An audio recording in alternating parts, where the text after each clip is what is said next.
Welcome to the quiet dark. The world outside has gone silent, and the only sounds are the ones you choose to let in. Tonight, we explore the subtle, the unsettling, the fears that don't scream, but whisper. Close your eyes, let your breath slow, and listen closely to the stories of things that are always there, waiting just beyond the edges of your senses. These are tales not of ghosts that haunt, but of places that remember. They are the stories of the quiet rooms. Story 1: The House That Bled. The old Victorian house was a beautiful, sprawling testament to a bygone era. Clara, a woman of logic, saw past the peeling wallpaper and dust to its hidden potential. The one baffling problem was the stain, a persistent brown splotch on the ceiling of the master bedroom would not go away, no matter how many times she painted over it, or how many times the roofer assured her the leak was fixed. The stain would seep back, a dark, spreading bruise on the otherwise perfect white ceiling. Clara, a woman of logic, was frustrated. It defied all reason. The pipes were new, the roof was sound, and yet the stain was always there. One evening, after a particularly long day of painting, she lay in bed, staring up at the ever-present spot.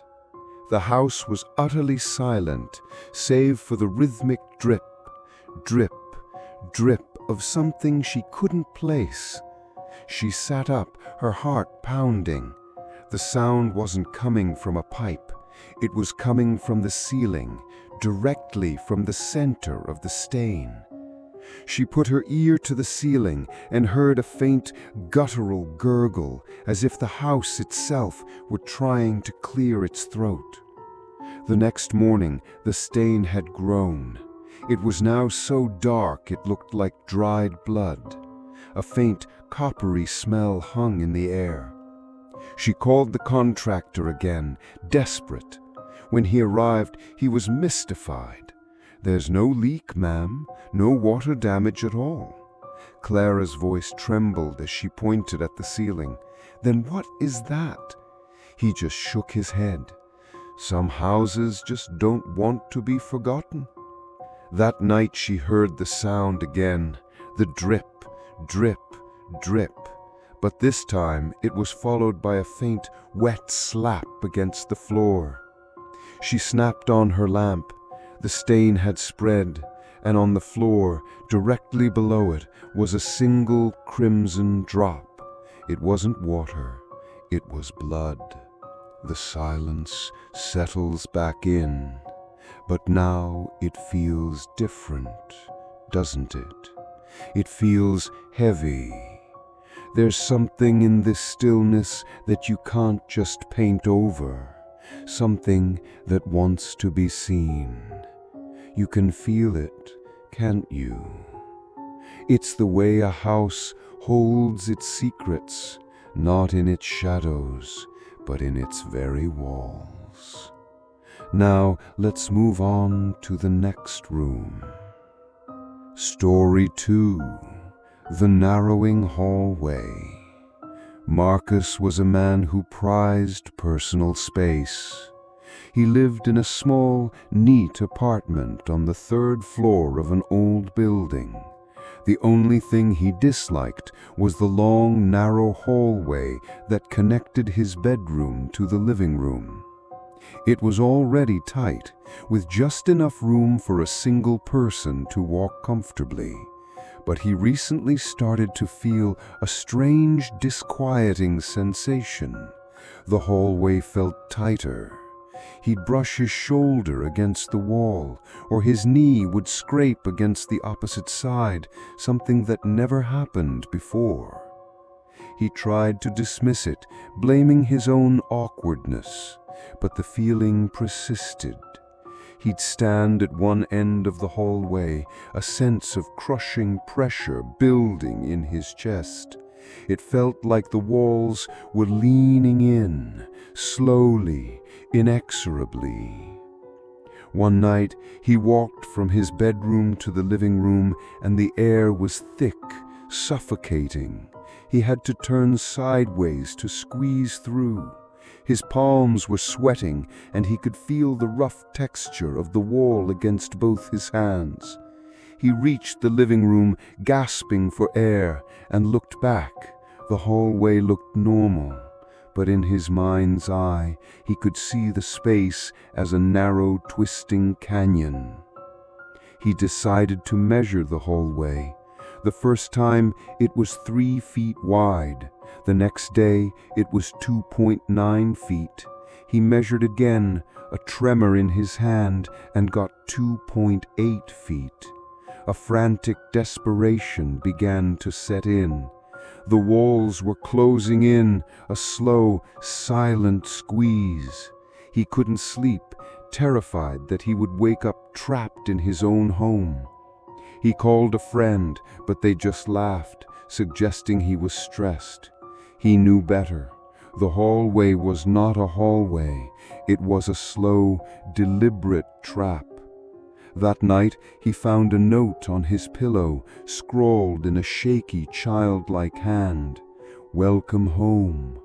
He fled the apartment in the middle of the night, leaving everything behind, his mind consumed by the image of the closing walls.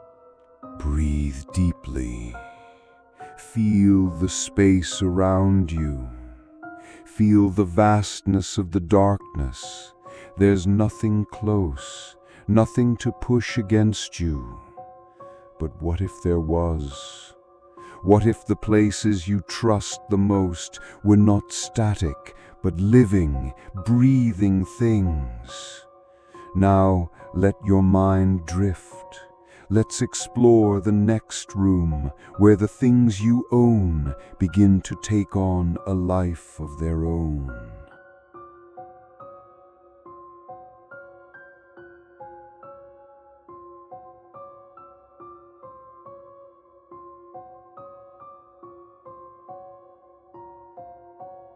Story 3: The Lamp of Memories. Simon was a collector of strange objects. His apartment was a museum of discarded history. His latest find was an ornate, antique desk lamp from a dusty pawn shop.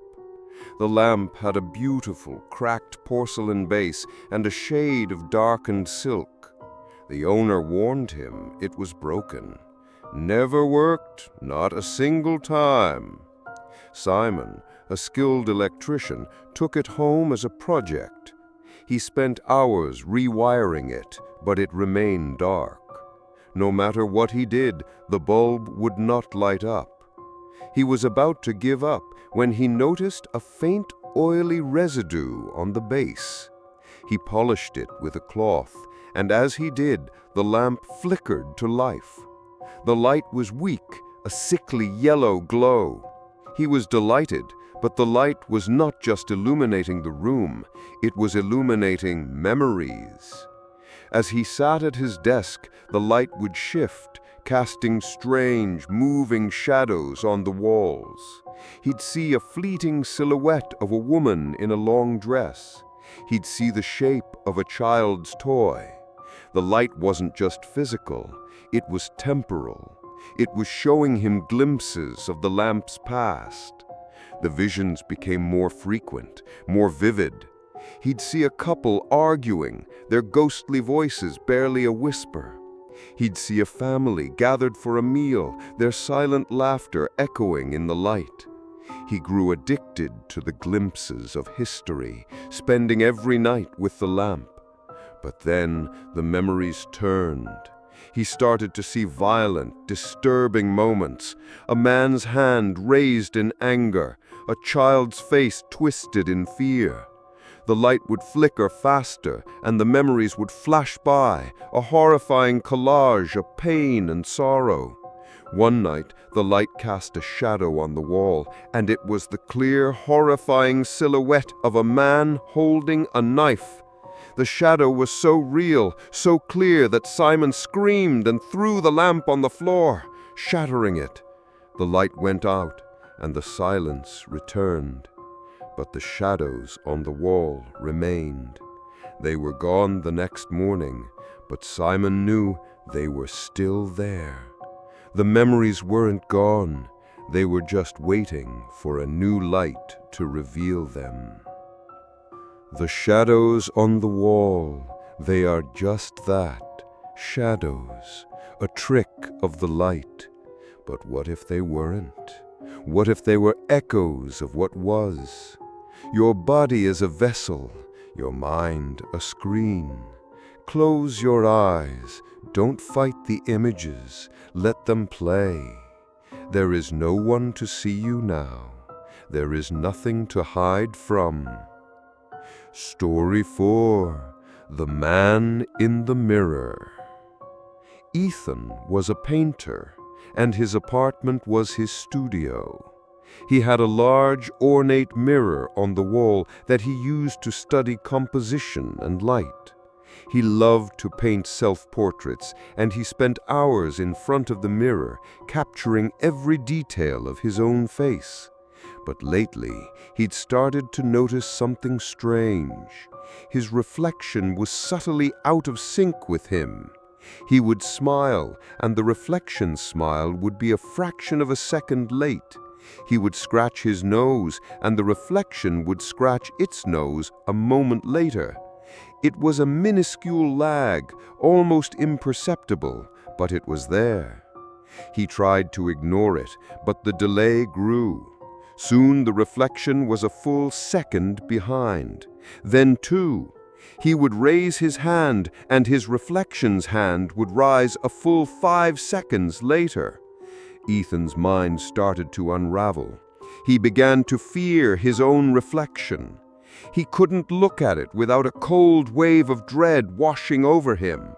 He was no longer looking at himself. He was looking at a copy, a ghost of himself, a person who was always a few beats behind. One morning, he woke up and went to the mirror. He stood in front of it, terrified of what he might see. He stood perfectly still. The reflection was also still. He didn't move for an entire minute, but then, to his horror, his reflection blinked. It blinked slowly, deliberately, a second after he had stood still.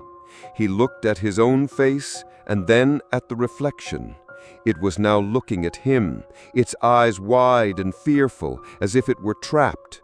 He watched as his reflection's hand slowly, painfully came to its own glass surface, and a single word was written in the condensation. Help! He screamed and smashed the mirror with a chair, sending 1,000 shards of glass scattering across the floor. He ran, leaving the shattered reflection behind. He never looked in a mirror again, terrified that he would find his own face trapped on the other side. Your reflection, it's always there, it's always watching. It's you, but it's not you. It's a copy, a silent partner, a twin. But what if it had a life of its own? What if it started to think for itself, to feel for itself, to want for itself? Let your mind relax. Let your thoughts quiet. There are no reflections in the dark, only you and the space around you.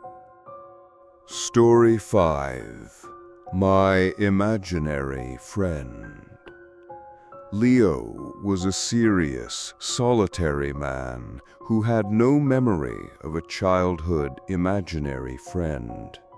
He had a very literal, fact-based mind. That's why he was so startled when he started to see a small, blurry shape in his peripheral vision. It was a figure of a young boy, about 7 years old, with huge, unblinking eyes. The boy would dart into his sight and then vanish. It was a trick of the eye, he told himself, his brain playing games. But the visions became more frequent, more solid. One day, he was sitting in his living room when the boy appeared, not in his peripheral vision, but right in front of him. The boy was transparent, but Leo could see the details: the small, frayed shirt, the dirty knees, the wide, unblinking eyes that stared at him with an immense, unblinking curiosity. The boy didn't speak, he just watched. Leo, though terrified, found a strange sense of comfort in the presence. He wasn't alone. He began to talk to the boy, calling him Timmy, the name he'd seen on a faded piece of paper in an old childhood box. Timmy became his silent companion. They would sit for hours in the living room, a quiet, surreal companionship. But then Timmy started to change. His once curious gaze became more demanding. He'd start to move objects in the room. A book would fly off a shelf. A vase would topple over. When Leo would get angry, Timmy's face would contort into a silent, terrifying rage. Leo was no longer seeing a friend. He was seeing a monster. One night, Leo was trying to sleep when he felt a small, cold hand press down on his chest. He opened his eyes, and Timmy was hovering over him, his wide eyes now black, an inky void. His lips moved, but no sound came out. Instead, a voice, a whisper in Leo's own mind, spoke. "I want to play, and I want to play forever." Leo sat up in bed, screaming, but the sound didn't come. He realized the hand on his chest wasn't just a touch, it was a weight. He was trapped, and the game had only just begun. We all have an imaginary friend, don't we? A quiet companion who stays with us, a secret confidant. But what happens when that friend isn't imaginary at all? What if they're real? And what if they never want to leave? Let your body relax.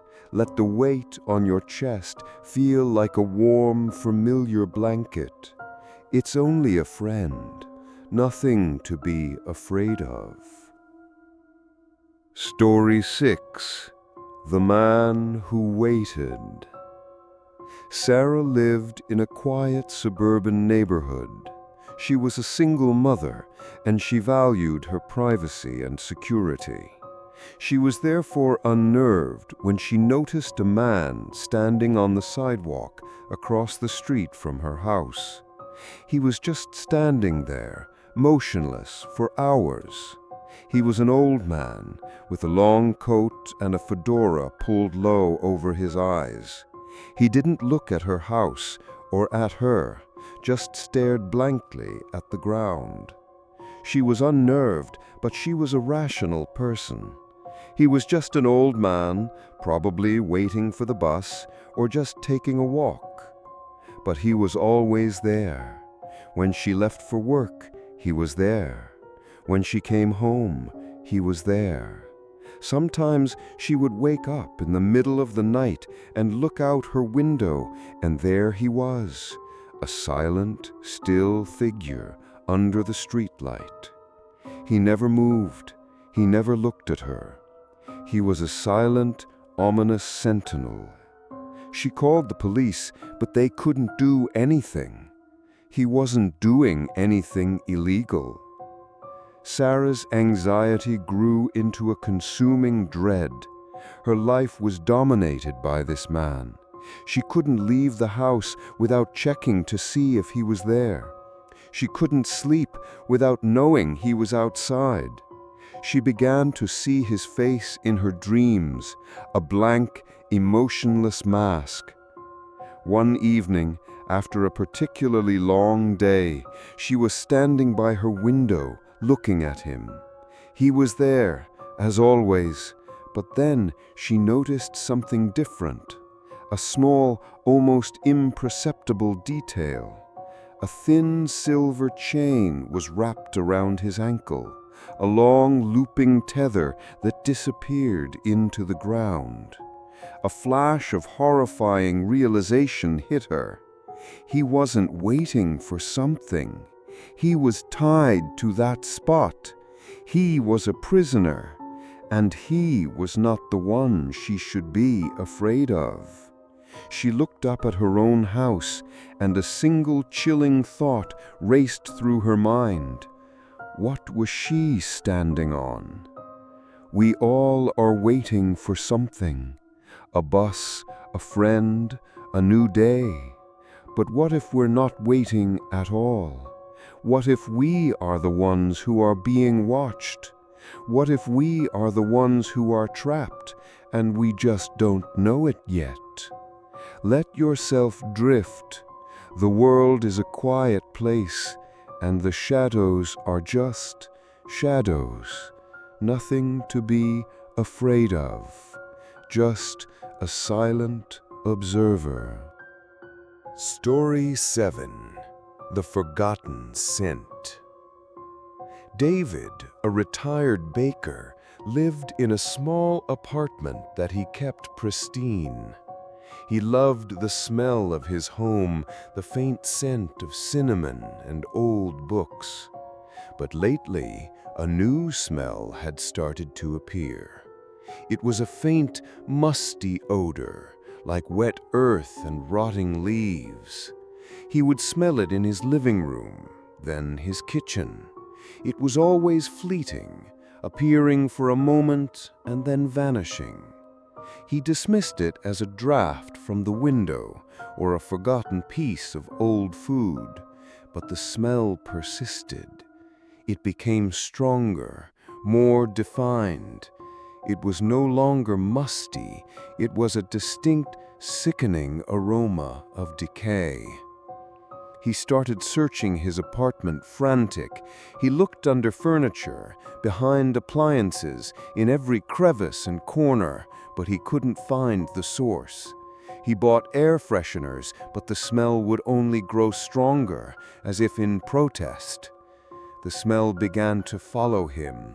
He would wake up in the middle of the night to the pungent odor of decay filling his bedroom. He would sit in his armchair, and the smell would cling to him, so strong he felt it in the back of his throat. He went to the doctor, convinced it was a medical issue, but his doctor found nothing wrong. He was going insane. He knew it. One evening, he was sitting in his living room when the scent was overwhelming. It was so strong he felt dizzy.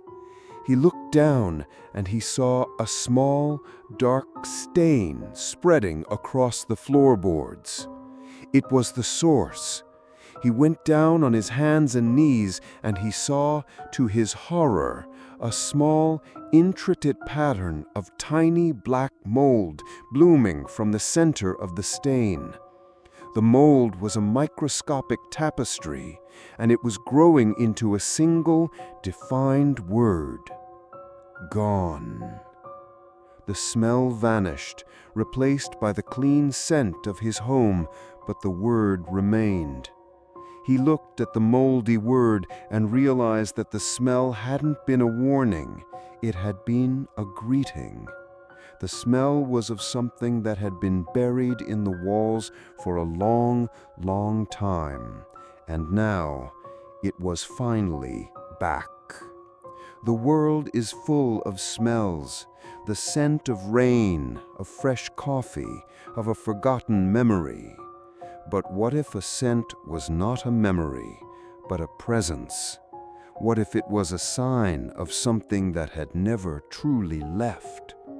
Let your senses fade. Let the world grow still.